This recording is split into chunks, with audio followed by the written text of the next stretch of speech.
qaalkana wuxuu ku biloomay duqa magaalo ku taala Indonesia oo qabanaya xaflad taasoo loogu dabaaldegayo caado dhaqameed ayaga gaar u ahay kasoo qaybgalayaashan uu kamid yahay Jack nin yahay magaciisa ahna nin booliisa xafladana maanta damac kale uu kala hay wuxuuna wariga ninkan jiifka intuu gadal ka soo maray gabar alaab dhaqaneys uu imaanaya magaceeduna liidhaahdo Lady si gaarana isku jeclaayeen labadooda isla maalinkaas uu rabay inuu dhagax dhigto ma faranta farta u geliyo intuusan taas sameeynin uu soo wacay taliyihiisa booliiska waxaana loo sheegaa kuwa burcada oo waxyaabo qarxa lagu soo qabtay inuu hawshooda bilaabo wuxuu isdhaha waqti xadirkan shaqada ku soo gashay gabdhana ma dhagax dhigi kartid marka la ka dhigo muddada qiyadaas kadib xafladii dadkii meeshan ku baashaalaya gaari soo faringoos uu hal mar soo dhaxgalaya ayaga oo dhan tuqi magaalkan oo aad u xumaday gaarigan soo faringoostay ninkii waday inuu ku qaaliyo ninkii gaarigiisa markuu soo istaagay uu yahay nin qalal qabo hal marse darawalkii gaarigaas uu jiifkii soo weerarayo dhulkan intuu la galay ka dhuuqay dhiiga waxa soo baxay ninka inuu zombi yahay dadkii halkaas joogana markii arkeen jiifkii oo haatan nafta ka baxday nin walba leeyahay kabtii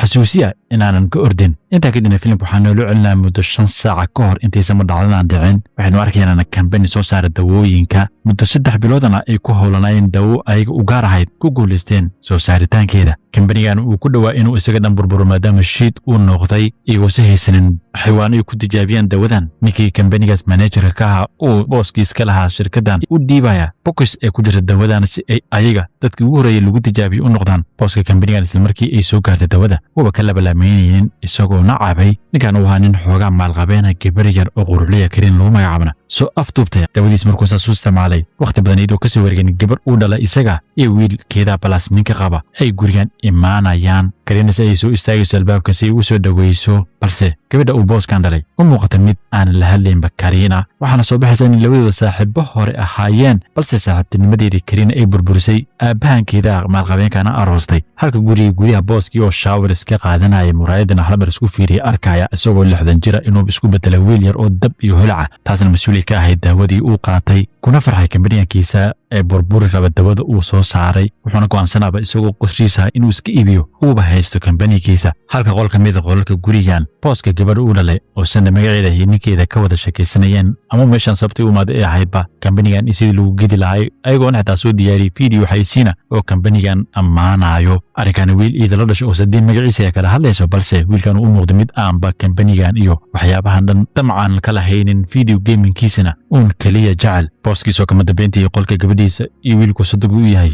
uu soo galay la yaabayaan aabahan uu isku bedelay wiil qorxulow ah waxaanu maleynayaan timihiisa cadda cirada inuu dawamadoobis marsaday wuxuu ku dhaha saas uma jiraan dawadii kambanigii soo saaray ayaa sida tan iga dhigtay una sii raacay sidoo kale in kambanigan qorshihiisa inay kadaan uu ka baxay kambanigiisana uu sii haysan doono maadaama dawo qiimo sare dadka agtooda ku yeela doonta uu soo saaray balse Sandy gabadhiisa ay ka xanaaqaysa taas ayadoo rabta kambanigan in la gado kadibna ninkankeeda ee qiyaanulowga gabdhaha kale la shukansada ka baxda noloshiisa lacagtii meeshan ay ka heshan amaba aabaheeda uu siiyay ku furata business iyo wiilkeedana nolol cusub bilowdan dacwad iyo dood saddexdeedu ka bilowmatay booskii hal mar wajigiisa xiday waxaasay ka soo baxayaan isagoo is control waayay inta kaliimaana afkiisa dhiig fara badan uu ka soo daadanayo kun si xigtay in dhulka uu ku dhaco kadibna suuxo familka qaar kamidana ambulance wacayeen hal mar booskii uu soo fadhiisanayo si dhammaystirna uu zombi isku bedelay kama labalabeyna weerar ku qaaday haweeneyda shaqaalihiisa madaxda u ahayd waana uu ka dhuuqa dhiiga nin darwalkiisa oo raba inuu ka celiyo isagana loogu daray wiilkiisa sadamiis oo aadan aabiis raba inuu celiyo korka laga fuulayo isna nasiibnaagsi fallaar meesha taalay oo gacantiisa soo gashay aabihiisa ka taagayo halkaasna ayuu ku dilay aabihiisii dhalay familkiina mid walba afka hadal uu soo mari waayay sadimin ficilka uu sameeyay darteed iyo jirada odigan hayso balse Rudy ninka qaba oo darawalkii oo xoogaa yar qarsanayay in la qaniin ama dhiig korkiisa ku daatay kula dardaarmaya in magaalada uu aado kadibna ambulance ama police uu la soo gaaro inta kadib ninkan darawalka gaarigiisa iska soo wadanayo gudaha gurigana madaxii shaqaalaha dhammaan dadkii intii isugu yimaadeen isku dayaan inay dadajeen xalkeeda ama daweeyaan mar qurase intuu soo istaagay wajigii odigii camalna la soo baxay qof kasta oo nuuxsanaya ku qaaday weerar dhammaan dadkii kale ee caafimaad qabana markay dareemeen guriga in sheekadiisu ay dhamaatay Rudy wiilkeeda ka soo qabsanaysa gacanta waxaynu la soo ordaysaa dhinaca gaari walaalkeeda uu ku jiray isagoona aad ugu murugoonay aabihiisii gacanta ku dilay ku dhumashadii gaarigiisa daqiiqada kadib Rudy ay dareemayso meel gadaashooda ah shaqaalihii guriga oo cunaysa qof kale waana soo aadaysaa dhinaceeda markii iidan la arkana la leeyahay waaba mahadsantaa hadaab ii timid lagu dhakoobsarabsa nasiib wanaag walaalkeeda uu gaariga dardarsiinayo qoftan zombiga ah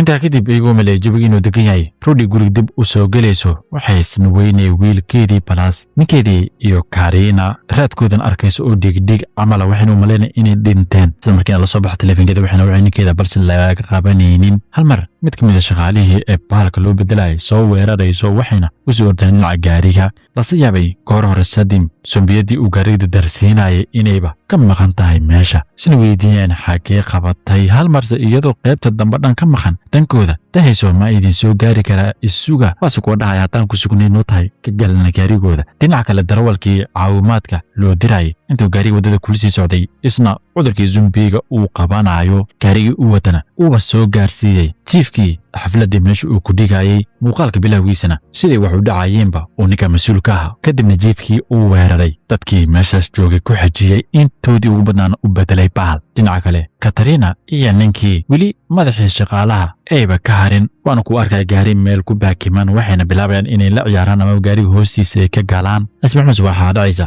in taleefka Rudy uu soo dhaco tareenka zombigiina soo jeedisay lugtana nab laga yeeray nasiib wanaagsan roob waqtigaas bilaabmay zombiyatan uuba dikaato ka dhigaya maba kaliya taajiye sida taalo oo kale nuucsan weynaysana fursadaas rasay ka faa'iideyseen ka soo carray goobta oo dhan Rudy soo taleefankiisa qabtay xaaskiisa tahay markuu sheegay inay nool yihiin weli aad ugu farxayso waxayna ku wada ballamaan inay isugu yimaadaan jiifka gurigiisa xafladda ay ka dhacayso maadaama aysan war u haynin meeshaas inay mar hore balaayo ka dhacday kama dambeyntiisa Karina iyo Rudy iyo wiilkiisa ku soo hormaray madartu dhahayaan in qof walba meeshaas joogay bahalba uu noqday haddana yiri wayna dib u noqonaa nafteena badbaadsanaa intay ficilka sameeyay zombiyadii ay arkayaan waana la soo bursanaa waxaa salaysa inay guri meesha ka agdhawaa isku soo xiraan muddo saacadaha kadibse Rudy telefoonkiisa soo dhacay markuu qabtay xaaskiisa tahay waxayna u sheegay inay soo gaareen xafladda meesha ka dhacaysay aadna ugu baahanta wiilkeeda inay aragto ishaydana ku arkaysay dadkii xafladda oo mid walba kan kale qorta uga dhagan yahay maadaama wadada ay baloo gareysneed gaariga hoonkiisa yeerinayso si ay u mashquuliso waxaa sadacsin ayagaan bal yiraahdo waa mahadsantiin haddana soo jeediseen gaarigoodina koox zombiyasa soo bursanayaan dhinaca kale gurigii Rudy iyo Katarina maadaama haatan bahaladii dan magaalka wada galeen meeshaas Janice ay ka helayaan waana kuwa u soo ordaya banaanka si ay uga baxsadaan waxayna helayaan gaarigii goor hore ninkii darawalka uu shilka meesha ku gelinayay ay waraabeysan inay qaataan ogaaday inuu codladaysan yahay maxaa sameynayaan ayagoo dhahayay Rudy firid ku soo dhaas wuxuuna damaca xaaskiisa inuu waco intuu ku mashquulsiin sanaanataas zombiyad ay arkayso haddana yiraahdeen waa inaan orodnaa nasiib wanaagsan ka soo galaya guri wadada dhinaceeda ku yaalay oo wax ka samaysnay Rudy intuu geesis ka dhigay markiisii ugu horeysay oo haweeney bahalka ahayd la dagaalamayo muddo sakanaha uu la maqnaana kama dambeyntii guriga soo galay korkiisna wada dhiig uu yahay nasiib xumase ka hor intuu la dilin isagaan bal qaniinay wuxuuna dareemay waqtigiisa inuu soo dhamaaday isagana uu zombi isku bedeli doono wiilkiisii intuu u jilba jabsado ku dhahayo aniga waan sii socdaay hooyadaada adaan ku waa geesis ka dhig oo difaac qolkiisa intuuba ka bixin si uu wiilkiisa bahal ugu bedelin cudurkii isla markiiba ku faafay jirkiisa Karina oo ogeyd in haatan waji manaxa uu leeyahay ninkan ayagaan u naxariisanayna aqoontooda xataa ilaabay wax walba oo gacanteeda soo galay ku garaacayso kama dambeyntiina intay u gimbisay bermeel ka taagneed oo mudaca xalooshaba zombigan ka gashay dhinaca kale labadii walaalo Sandy iyo Sandamin gabadhan aad ugu murugsantahay wiilkeeda waxayna u soo noqonayaan mar kale jiifka gurigiisa iyagoo ku mashquulsanaa telefoon gaari taraaga wadadaas marayay aynan arkin ku galaya shil nasiib wanaagsan ka badbaadin labadooda oo dhaawac uusan gaarin darawalkii gaarigaas wada uu ka soo degana si labadan walaalo u weydiiyo inay fiican yihiin in kale dad u saarnay gaarigaas oo u socday xafladii hal mar bahaladii bursanayay labadan walaalo ayba goobta soo gaarayaan taraagaas dadkii saarna oo dhan u bedeleen bahalo kaliya ay ka soo badbaadeen Sandy iyo walaalkeed laamigiina soo raacay kama dambeyntiina u soo dhawaaday saldhigii booliska meesha ku yaalay halka isla saldhigan gudihiisana ninkii jaagaha iyo laba nin oo kale oo sarkaalaha ka wada hadlayaan ama ka wada doodayaan bamkii maanta ay gacanta ku soo dhigeen waxaabay ku sameyn lahaayeen mar qurase labadii nafsadooda la cararay ay u soo galayaan gudaha waxay u sheegayaan banaanka zombi waliba garuub ah ay daba socdaan ayaga askariis oo iska dhigeen geesi si u soo xaqiijiyaan arrinkan uga soo baxaya saldhigga banaanka ninkii jaagi labadaana gudaha looga soo tagay askartiisa kama dambeyntii ay soo gaareen meeshii shilku ka dhacay hal mar kooxdii zombiga ahayd ee quudanayay dadkii xaflad u socday ku soo xoomayaan dhinaca kale gurigii Karina iyo wiilkii ayid u ahayd oo wiili ku dhuumanayo gurigii cidlada ahaa wiilkan aad u ognayo isagoo u xisay hooyadiisa balse Karina dhashistaji aniga ku joogo ku difaacayo waxba kuuma dhici doonaan markaas ay maqleen socoddankooda ku soo socda albaabkiina loo soo galay ay noqonayso gabadhii Lady ahayd ee Jack uu jeclay gurigan ay lahayd nasiib wanaagna wax dhaawacsan gaarin kana soo badbaaday xafladii jiifka waxaan isla markii wacaysaa jaceelkeedii Jack una sheegtay inay fiican tahay wada hadalkiisa intay wateen mid ka mid ah raggii booliska oo bahladan isagoo dhaawac ka soo ortay uu soo galay albaabkaasi bahladan daba socdan gudaha u soo ginaayagana albaabkii wax xoogan ku xiraayo dhaawac ninkan askarigiisa markay fiiritaan ku wadeen waxayna xaqiiqsanayaan maraan fogeyn isagana uu zombi noqon doono waanaba uu noqday Sadim soo ogaa in ninkan cadowgooda yahay Jack bastooladiis intuu ka siibtay ku dhifanaya balse madaxa aan ka helin oo caloosha ka dhaawacay mar kalase askarigan oo soo istaagay Jackna uu xaqiiqsaday in bahal uu yahay saaxiibkiisii hore intay iska celiyeen kama dambeyntii ku soo dhaxiraya mid kamid ah qolalkii dadka maxbuuska loogu talagalay halka banaanka saldhigana oo zombiyiski ay xaadir ku yihiin damcoodana yahay inay gudaha u soo galaan halka Sadamin oo ninkii Jack ka codsanayo ciidamo baag aabaha inuu u waco si zombiyadan faraha badan u laayaan in muddo saacada ku xayirnaayeen kama dambeyntii ka tiri teleefkeeda soo waca markay qabatana ay tahay hooyadan oo wiilkeeda aad u raadinaysa waa inay ku farxaysaa markay maqashay inuu nool yahay weli balse ka murugootay ninkeedii inuu baalis ku bedelay welise askarigii ay ku xireen qolka oo qayli iyo qarrac waday zombiyo fara badan qaylidastiisa soo raacayaan mid kastana uu lahaa saaxiibkeena meesha ku xiran waa inaan gudaha u galna albaabkiina xoog inay ku soo jebiyaan rabaan waxaa sodhacay teleefinkii saldhigan booliska inuu soo wactamo Jackna uu qabanayo nasiib wanaagna ay yihiin raggii baagaabka uu wacday goor hore intuusa hadalkii u waday teleefinkii ka dhex maqlaya qaylidooda oo wadada ayaa loo galay ayagana bahalana ayayba noqdeen waxay muddo meesha ku xayirnaayeense Jack iyo Sadamin oo banaanka u soo baxay si uu qiimiyaan zombiyada xaalkooda arkayaan afarta jiho ee saldhigan booliska inayba buuxaan halka gudahana Katrina saaxiibadeedii hore ee aabaheeda ka aroostay weliba lacag dartiis taraalgelinayso dagaalkii hore u dhex maray waxaynu ballan qaadaysaa wiilkaada isagoo caafimaad qabo qiimo kasta ay u qaadatay aniga ay ka taqaanaa wuxuu waqtigii socdana Jack ay fikrad ku soo dhacayso kadib markuu arkay in zombiyadan sawaxan ama cod meeshuu ka yeero isla markiiba aadaan wuxuuna soo qabsanayaa bulleerkii qaraxa ahaa waana mid zombiyadan u diray ayagana ay wada aadayaan intaa ka bacdina saddexdan intay qolkii hubka uu ka buuxay tay soo galeen mid walba isku hubeynayo dharkii ciidanka iyo qoryo habeenkiina markii la gaaray bulleertii ay ku mashquulinayaan zombiyadan waana kuwo uga soo baxay saldhigii booliska wadadiisa qaar joogay ay kula kulmeen ku bilaabay xabadihii inay soo jiiteen haddana bahaladii kale maadaama codka ay jecel yihiin afarta jeeninta looga soo kala baxay saddexdooda dhexda la gashanayo nasiib wanaagsi waxaa badbaadiyey koofiyadii iyo bahalkii xabadka ay wateen noloshaasi ay iska dhiibeen aamineen inay lideen roob uu bilaabanayo taasoo keentay zombiyada inay sanam camal u taagtaagnaadaan fursadaasna ka faa'iidaysteen waana ay ka soo dhex baxayaan bahaladan tirada badan ku soo noqon markale Karina iyo wiilkii Balas jaceelkii Jack maqlayaan albaabkooda oo la soo gargaraacayo uuna yahay ninkii Rudy ahaa waxaa sadhaas roobkii inuu dhinacooda soo gaaro halkiina dhagax meesha ku dhisan noqdaan ayagoo sadhahay waa inaan ka faa'iidaysana bahaladan intii taagan yihiin mooto guriga ku dhex baakineed ka soo qabsanayaan meesha dhinaca kale saddexdii iyagoo bahaladii dhex socdo roobkiina istaagay haddana lagu soo dhoobanayo Sadamis walaashiisa ku leeyahay orod gaari noo soo raadiya aniga kaa mashquulinayna kuwan xaalka oo aad u xumaadana markale ku qasbanaadeen inay dib ugu soo noqdaan saldhigii booliska halka gabadhiina gaari intay heshay nasiib xumo aysan aqaanin sida loo wado halkiis intay ku dhex jirneed meel horteeda ka arkaysa Karina iyo wiilkeedii oo mooto soo saaran si uga degtana in agteeda bahalay dhooban yihiin honka gaarigay yeerinayso sawaxankii mootaday bixinaysana bahaladii haddana tay maqleen dhanka mootada u soo jihistay nasiib wanaagsi gacanteeda buller ku jiray ee cirka u dirayso taasna ay keentay bahalada intaysan mootada gaarin ku mashquulaan muddo maalmahana ay kala maqnaayeen haweenaydan wiilkeedii markale la midoobayso halkan intay isku maxabeynayeen haddana bahaladii soo kala fireeyeen waxayna ku khasbanaanayaan gaari inay koraan doogtaanse karin oo gaari wadu taqaanay isteerigii qabsanayso